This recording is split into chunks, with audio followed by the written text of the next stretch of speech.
No one understands me, said the guy with the really thick accent. Kate's long, wavy hair flowed down to her waist and caught the eyes of all the men she passed. Shave your pits, one of them suggested. I need some space, said the astronaut who hadn't been on a mission in a while. The distraught man walked to the edge of the bridge and jumped. But not off, that would be crazy. Just up and down. Wow, what a view, he exclaimed. You can count on me, said the calculator. Oh my god, she's so hot, said the guy whose girlfriend was on fire. Excuse me, where's your restroom? Doug asked politely. Ah! Replied the family of strangers who had just realized he'd wandered into their home. Ralph's wife was like a microwaved Hot Pocket, super hot on the outside, but all cold and completely unloving on the inside. This wine is delicious, announced Mr. Rochesterson Weinstein-Lee-Glum.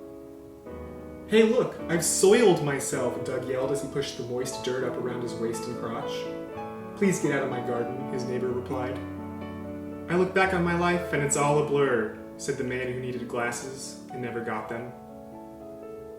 Lunch is on me, announced the crazy homeless man as he placed a hamburger on top of his head and began marching around the restaurant attempting to high-five all the other patrons.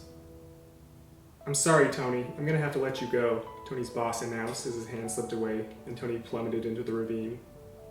Where did my lamp go? Wondered the author. Doug awoke in a daze. No, wait, not a daze. A zoo. Eek, eek, eek, said the monkey as she rocked him in her arms.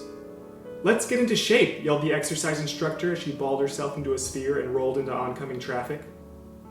His boxes packed, Chad turned one last time and waved goodbye to his house. Goodbye, he whispered.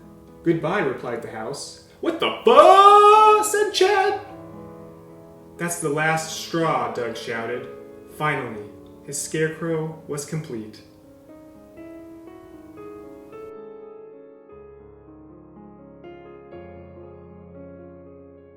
The tall blonde looked over and gave him a wink. He smiled.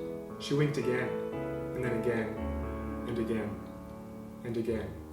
Oh, she's having a stroke, Tony finally realized.